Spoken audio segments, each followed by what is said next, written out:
nga mga tiktropa, may mga nagpahabol pa ng mga komento nila tungkol sa issue natin kanina. Sabi ni Ate Ronaldin D. Jose, kailangan paluin pero sabihin sa anak kung bakit para alam niya. Totoo naman din yon kasi hindi po lahat ng bagay ay nadadaan sa dahas. Tingnan niyo po nangyari sa akin. Pero, hindi, kaya salamat po sa lahat ng mga nagpadala ng mga sure prize. Nanalo ka ng 1,000 pesos. Kukontakin po kayo ng aming team. Tama yun. Si Faith, dinadamay sarili. Ako din naman. Real talk naman yan. Nagulpihan. Real talk Oo. Hindi kayo dumaan dyan. O kung ganito talaga kakulit, talagang gugulpin mo. Eto na nga. Hindi tayo papayag na hindi ma-experience ni Mr. Ricky Davao ang buwisit blaster natin. Kaya't oras na para sa... Sang Tanong, Sang Sabog!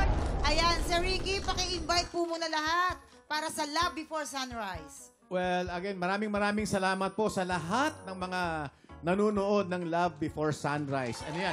Monday to Friday, 8:50. Abangan nyo, marami pa pong mangyayari dyan.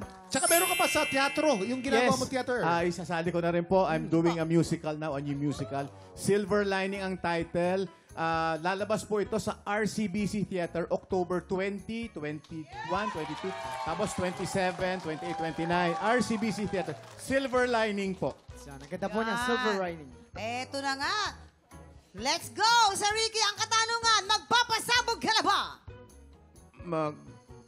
Magpapasabog na! Nagdalawang isip pa kayo. Mukhang ano pa, mukhang magbabago pa isip Oo nga pa. eh, nagdalawang Pwede isip naman pa. po kayo magbago isip si Jason ang uupo. Ay, hindi pa. Okay, simulan na natin. Unang, Sang Tanong, Sabog! Ang kapuso drama king na si Dennis Trillo ay may tattoo na ang asawa niya mismong si Jeneline Mercado ang nagtattoo.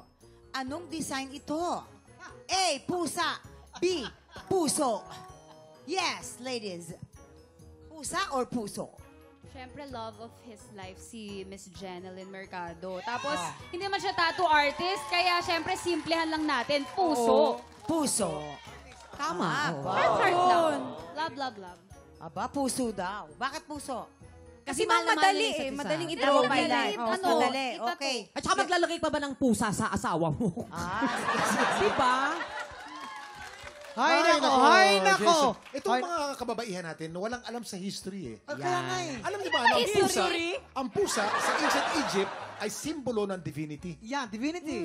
Divinity. At alam niyo ba na ang puso ay may siyam na buhay? Hindi, Kuya Ibig Jason, ano sabihin- muna yung divinity? Oo. Ano yun? Mabait.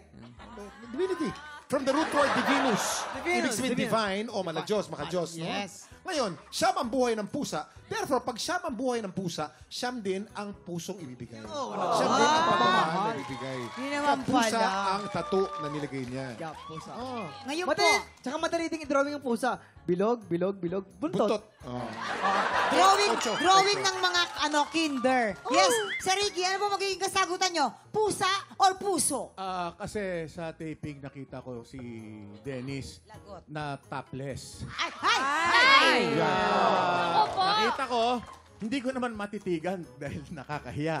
Pero nakakaingit yung katawan niya. Ang ganda. Nakita ko may tattoo siya. Na? Yes, tama po. Hindi ko lang... Puso po ng saging yun. oo. Since medyo nahihirapan ako dito, no? Pero dahil naniniwala ako sa mga sinasabi palagi ni Kuya Kim. Ayan. Ayan. Kaya doon ako sa pusa. Pusa. Okay, tignan natin. Pusa. Tama kaya? Kabog or sabog in... 5, 4, 3, 2, 1. Oh! Diba? May mga alagang pusa po pala silang dalawa ni Jenny. Ni Jenny. Kaya ayun, pinatato niya. Pusa. Okay. Ninervyos ako. Diba? Pero